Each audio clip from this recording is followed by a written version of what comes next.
Bonjour, je suis Philibert Chambre, le fondateur de Business of Bouffe. Dans Business of Bouffe, j'invite les chefs à sortir de leur cuisine pour un échange sur le temps long. Et avec la série Entrée plat dessert, changement de décor.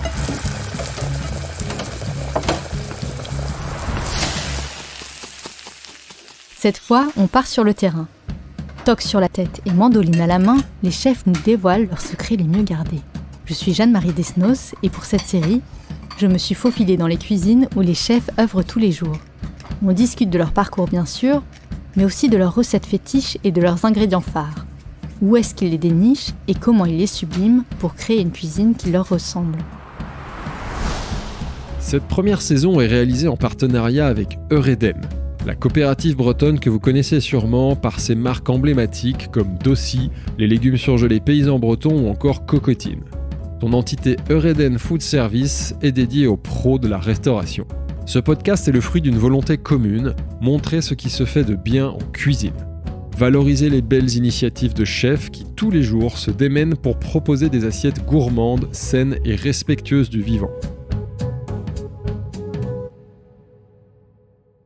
Aujourd'hui, c'est la pâtissière Claire Etzler qui m'accueille dans sa boutique de Levallois-Perret, au nord-ouest de Paris. Si on a eu envie d'aller lui rendre visite, c'est parce que Claire incarne des valeurs qui nous animent dans ce podcast. Valorisation des terroirs, soutien aux producteurs français, importance de la qualité des matières premières. Il fait encore nuit quand j'arrive devant l'immeuble haussmannien. Claire m'a donné rendez-vous à 7h du matin et déjà toute l'équipe est sur le pont. Sous mes yeux encore endormis, une chorégraphie parfaitement maîtrisée.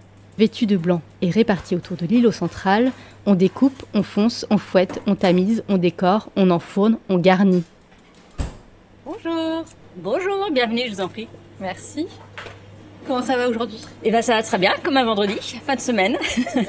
Semaine chargée ? Oh, belle semaine, ouais. Et je pense qu'il y a un bon week-end qui s'annonce.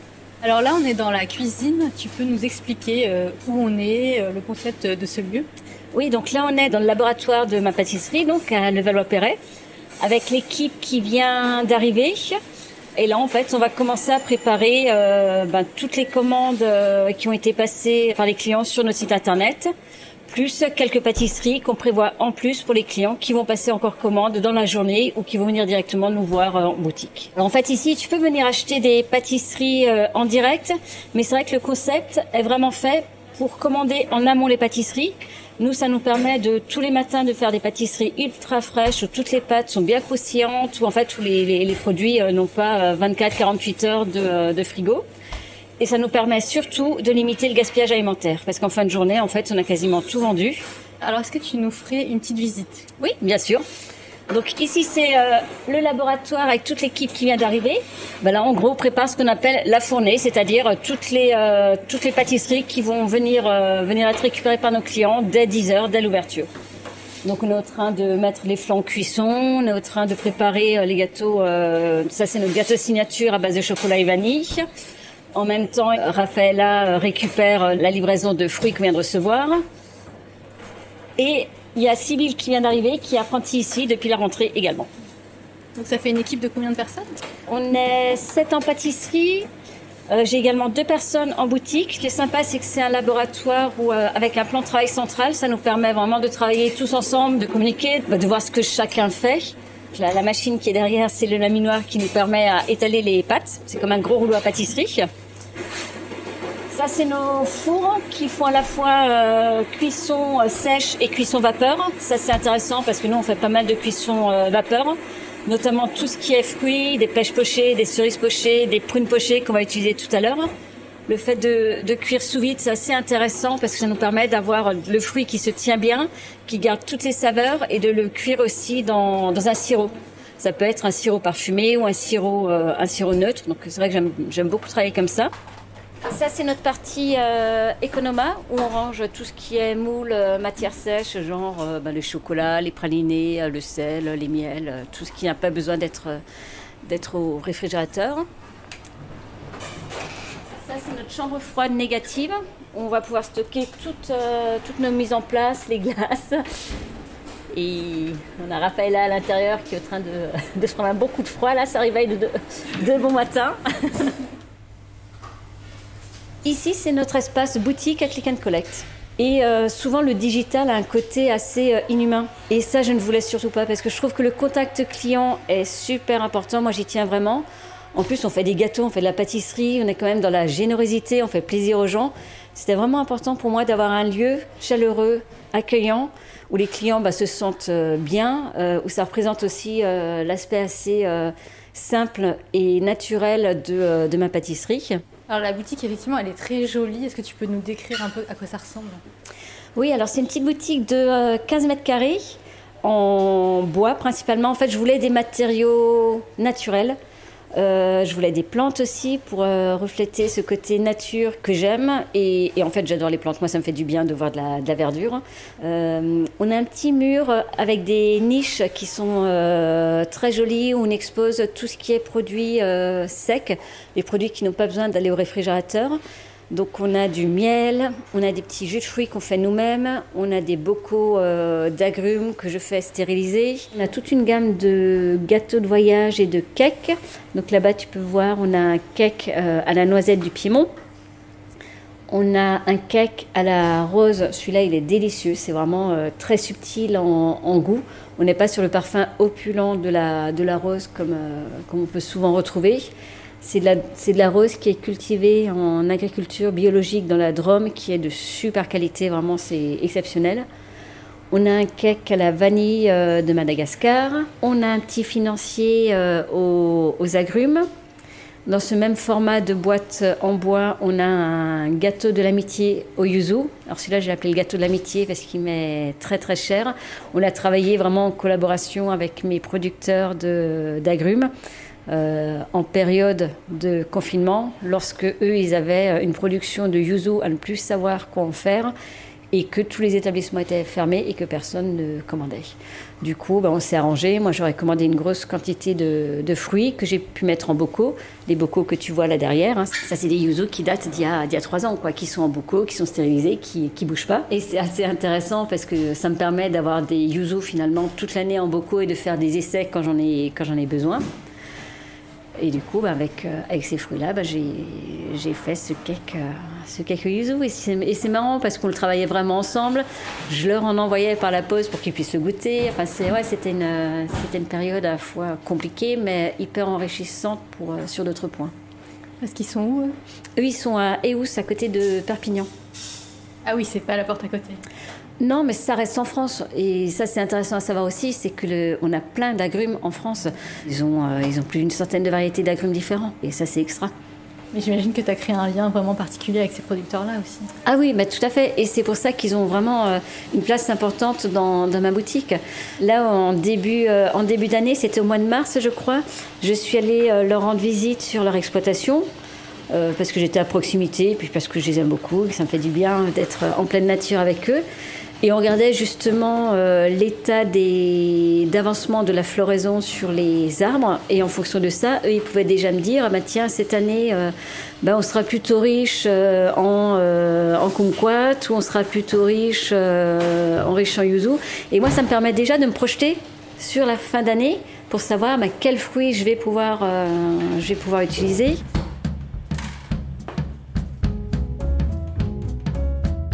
Quand elle évoque ses produits, Claire, elle a les yeux qui pétillent.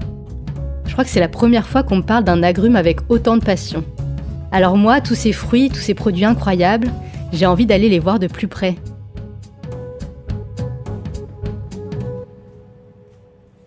Sur le plan de travail, les couleurs vives des fruits frais tranchent avec les aplats monochromes des crèmes pâtissières et des pâtes feuilletées. Dans la cuisine, le silence règne. Seulement interrompu par le tintement des ustensiles, le souffle régulier des fours et quelques échanges entre les membres de l'équipe, entièrement concentrés sur leurs gestes.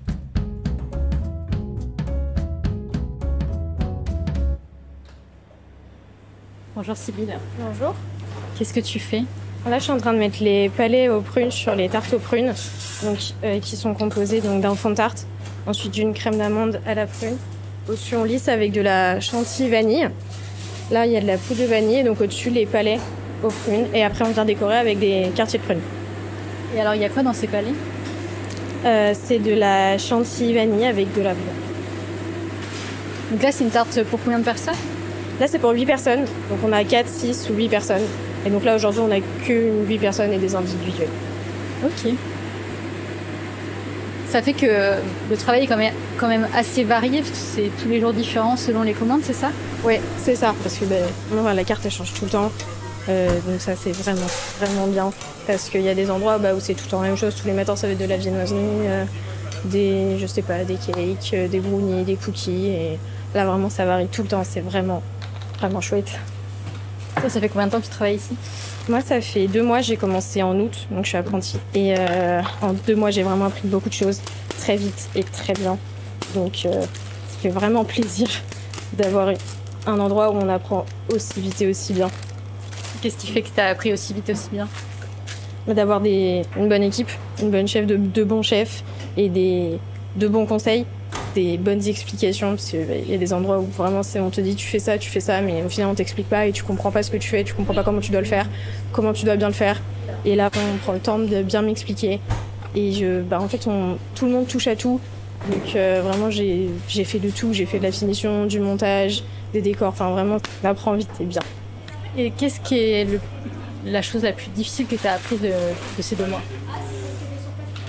Par exemple, le fonçage des tartes. Le fonçage des tartes, c'est une technique fondamentale qu'on apprend vraiment dans la première année, sauf que le fonçage ici, il est différent. Moi, je n'étais pas habituée à le faire comme ça, donc j'ai pris un peu de temps à m'y mettre. Et qu'est-ce qui est différent ici dans le fonçage des tartes? Alors, il y a 2 techniques pour foncer une tarte. Soit on prend la pâte entière et on la fonce directement dans le cercle, soit on fait une base et des bandes. Donc ici, on fait une base et des bandes, sauf qu'en fait, les bandes, on les fait un peu plus grandes pour les replier et ensuite qu'elles se soient bien soudées. Et moi, j'avais jamais fait comme ça, donc ça rejoint du coup la technique de base, mais c'est un peu quand même différent. Puis il faut aller vite parce que la pâte elle revient très vite à température. Donc si vraiment plus on va pas vite, c'est fini. Donc c'est à la fois de la précision et de la rapidité. Ouais, exactement. Ça c'est pour tout. Tout pareil, précision et rapidité, c'est ce qu'il faut. Précis et rapide, le coup de pinceau de Claire l'est aussi, reflet de l'expérience acquise au fil des années. Claire finalise les premiers flancs de la journée. Un incontournable, élaboré avec des œufs, du lait, de la crème, le tout issu de fermes françaises. Elle nappe la surface d'un liquide transparent. L'objectif, apporter une jolie brillance et les protéger afin qu'ils ne sèchent pas.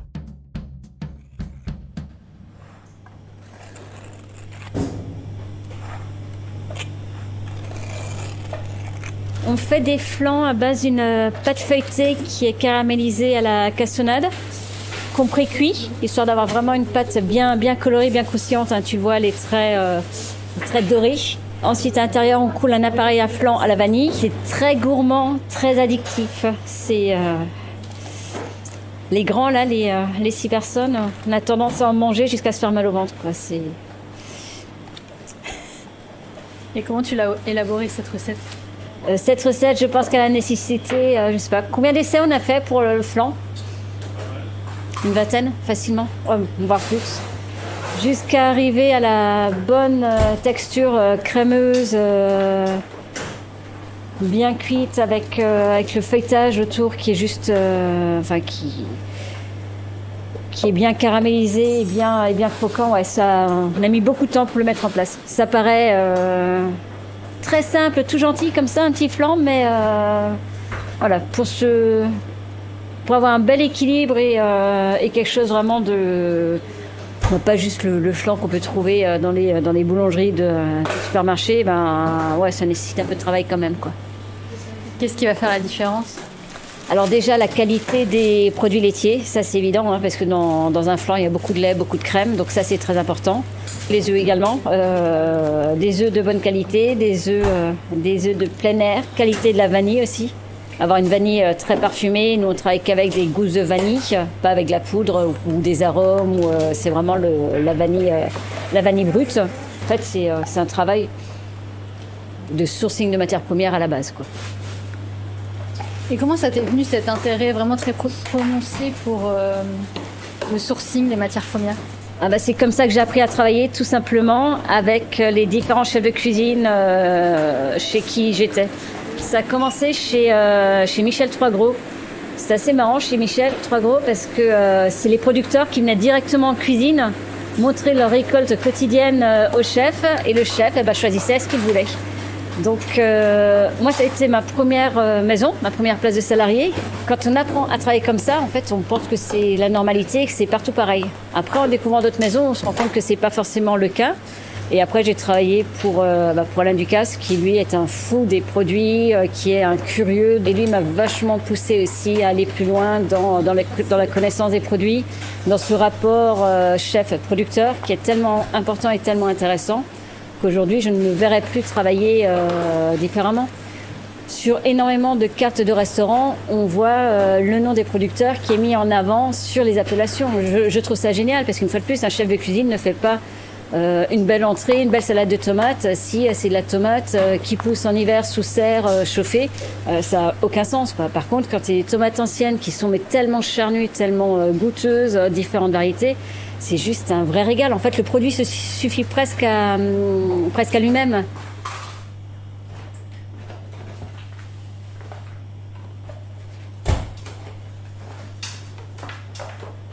Ta pâtisserie est engagée à plusieurs titres. Tu peux nous décrire les valeurs que tu défends ? Concilier le bon, le bien et le beau en respectant la nature et les hommes qui en prennent soin. Donc il y a vraiment cet engagement au niveau de la matière première, du sourcing, que ce soit au niveau de la farine, des produits laitiers, des œufs. On essaye de faire vraiment attention sur toute la chaîne.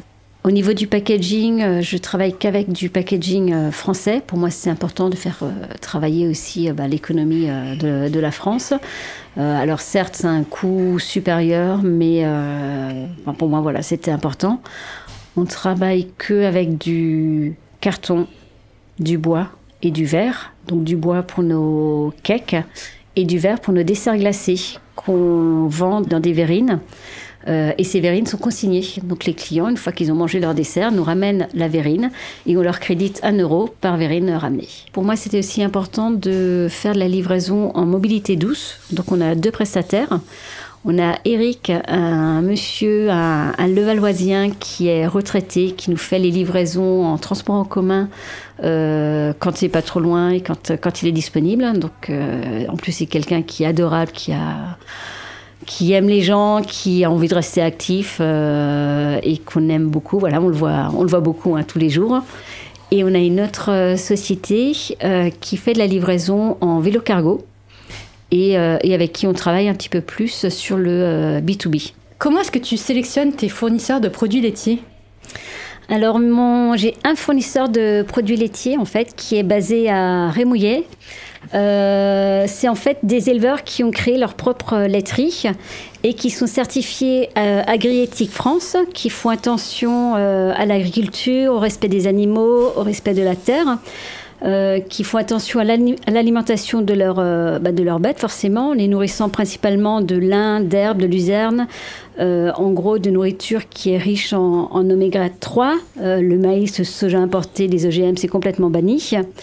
Et tout ça donne des produits laitiers de qualité, des produits laitiers qui sont sains, qui sont bons. C'est des producteurs que j'aime beaucoup. Moi, je suis allée traire des vaches avec eux. C'était juste incroyable. J'ai passé un moment super avec eux. Et je suis très, très fière d'utiliser leurs produits. C'est quoi, toi, ta vision des coopératives agricoles ? Est-ce que c'est un critère de préférence dans le choix de tes partenaires, notamment ? Je trouve que les coopératives agricoles sont un modèle très intéressant. Maintenant, moi, ce qui m'intéresse, c'est vraiment la qualité des produits, la manière dont ils cultivent ces produits, la manière dont ils font attention à la terre. Et tu fais appel à des coopératives, toi ? Alors, dans les producteurs avec qui je travaille, j'ai une coopérative, c'est ma coopérative de produits laitiers, qui a été donc créée par ces éleveurs, où chacun a sa place dans l'entreprise et fournit son propre lait. Et tu penses que eux, ça leur donne une force supplémentaire ? Qu'est-ce que ça leur apporte d'être en coopérative ? Alors forcément, c'est une force d'être plusieurs dans le même modèle économique, surtout dans ce milieu-là qui est quand même assez difficile quand on est petit. Donc pouvoir bénéficier de l'expérience d'autres personnes et de se regrouper en fait pour avancer ensemble, je pense que c'est un atout. Comment tu choisis tes œufs ? Quels critères tu prends en considération et qu'est-ce que tu attends de tes fournisseurs sur ce sujet-là ? Concernant les œufs, j'utilise bien entendu des ovoproduits également. Mes critères de sélection, il faut que ce soit avant tout français, bio ou plein air, et surtout sans additifs. C'est vrai qu'aujourd'hui, on trouve encore beaucoup de vos produits avec des additifs foisonnants, alors soit des tensioactifs ou des fibres pour que ça foisonne mieux, ça foisonne plus. Moi, je cherche vraiment le produit le plus naturel possible parce que c'est ce qui a du sens pour moi. Et je veux de la transparence aussi. Je veux savoir ce que j'achète et ce que je consomme et ce que je fais consommer. Tu peux m'expliquer ce que c'est des ovoproduits et sous quelle forme ça se présente chez toi ? Alors les ovoproduits, ce sont simplement des œufs qui sont retirés de leur coquille, qu'on achète du coup généralement en litres. Donc ça peut être du blanc d'œuf, du jaune d'œuf ou des œufs entiers. Nous, on n'utilise que des blancs d'œufs et que des jaunes d'œufs. Et c'est des produits qui sont pasteurisés. Ça, c'est un avantage assez intéressant parce que de un, ça réduit les risques sanitaires, mais ça rend aussi accessible nos pâtisseries à une clientèle qui est plus sensible, telles que les femmes enceintes, par exemple, qui font attention à manger que du pasteurisé. On utilise des ovoproduits. Également parce qu'on n'utilise pas forcément la même quantité de jaune d'œuf et de blanc d'œuf. Donc ça nous permet aussi d'éviter d'avoir un surplus de blanc d'œuf quand on fait du flan ou de la crème pâtissière. Et puis ça nous permet, et une fois de plus, de limiter le gaspillage alimentaire. Tu disais aussi dans tes critères que ton critère numéro 1 que tu as cité, c'est vraiment l'origine France. Pourquoi c'est important pour toi, ça ? Alors ma pâtisserie s'appelle Claire Etzler et producteur. Le but de ma pâtisserie, c'est de pouvoir valoriser les producteurs, le terroir français, notre patrimoine agricole. Donc je vois vraiment aucun intérêt de consommer des produits qui viennent de l'étranger alors qu'on les a de belle qualité en France. 10h, ça y est, c'est l'ouverture. Dans les niches aux formes arrondies, les jus de fruits, bocaux d'agrumes et cakes joliment caramélisés attendent les premiers clients. Anaïs vérifie son stock d'emballage, des boîtes orange, vert et jaune pastel. Dessinées dessus, les branches nues d'un arbre. Vues dans l'autre sens, ce sont des racines. Une manière pour Claire de rappeler son attachement au terroir. Bonjour monsieur. Bonjour. Vous appelez comment ? Mathias. Vous êtes client ici chez Claire depuis combien de temps ? Première fois. Ah, première fois ? Première fois. Et comment vous en avez entendu parler ? J'avais vu Claire sur les réseaux sociaux, entendu parler depuis quelques temps et j'avais envie d'essayer. Et, en fait, je suis allé voir sur le profil Instagram et j'ai vu qu'il y avait des nouveaux gâteaux, donc j'ai commandé et puis je viens les récupérer. Et qu'est-ce que vous avez commandé ? Je ne sais plus, c'est fleur d'oranger, quelque chose qui me disait bien aussi. Courge et fleur d'oranger, c'était original. Et j'ai pris autre chose aussi à fleur de maïs, je pense, maïs et voilà. J'ai pris framboise Varennes. Et la courge, vous avez déjà goûté des pâtisseries avec de la courge ? Pas du tout, non, c'est pour essayer. Le maïs aussi, ouais. Ça sera un peu l'aventure. Ouais, mais c'est bon, j'aime bien. Ah, merci beaucoup.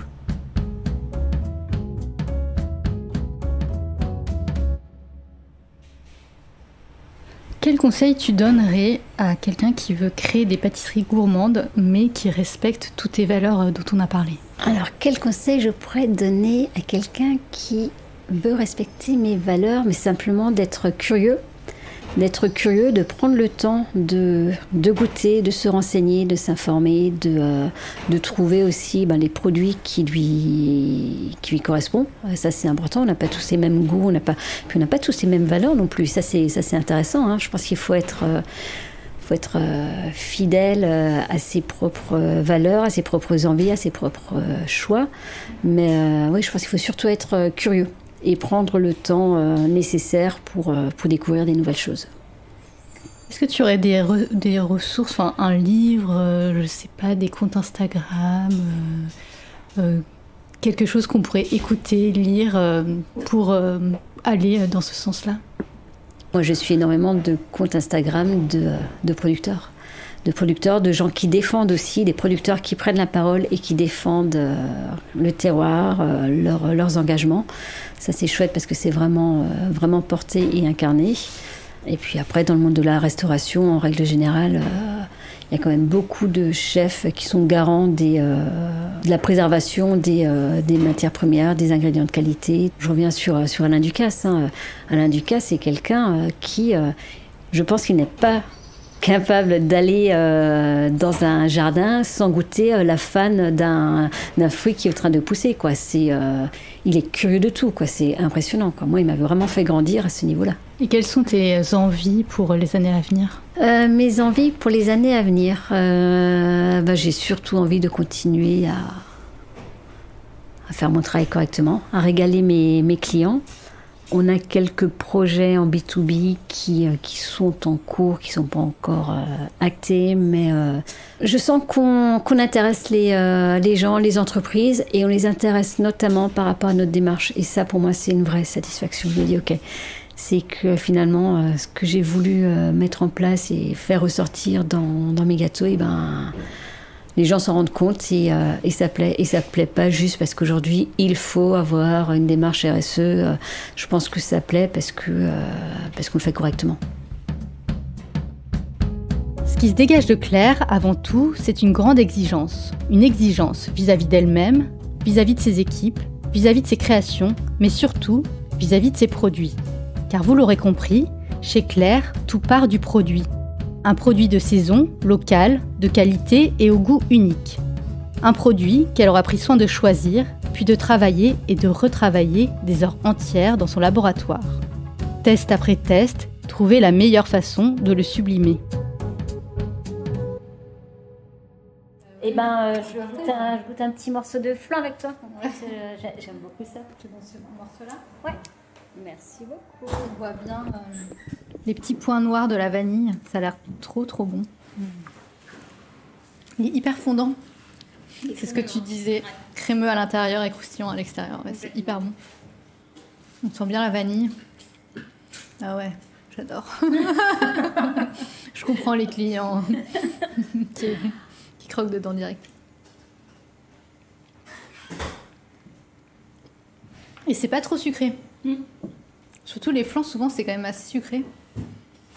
Le sucre, il est important, hein. Au-delà du goût sucré, c'est ce qui va stabiliser vraiment la tenue des pâtisseries. Donc, moins il y en a, plus la pâtisserie est instable, on va dire. C'est là où on ne peut pas non plus trop en retirer. Il faut vraiment arriver à trouver un peu la limite, quoi. La limite qu'on peut atteindre.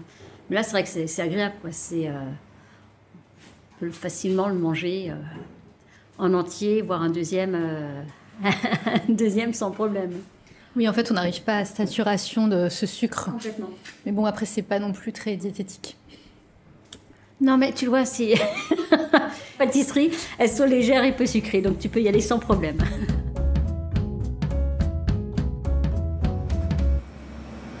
vous dis au revoir. Merci beaucoup d'avoir participé. Merci à vous aussi. Et bravo, c'est super bon. Merci à Claire de nous avoir dévoilé la recette de son succès. Cette première saison d'entrée plat dessert est réalisée en partenariat avec Eureden Food Service. Journaliste, Jeanne-Marie Desnos. Réalisation et mix, Benjamin Massé. Production, Lacmé. À très vite pour le prochain épisode. Si le podcast vous a plu, n'hésitez pas à vous abonner à Business of Bouffe sur votre appli audio et à partager l'info autour de vous. Vous pouvez aussi nous laisser 5 étoiles sur Apple Podcasts ou Spotify, c'est important pour nous aider à gagner de la visibilité. Merci et à très bientôt.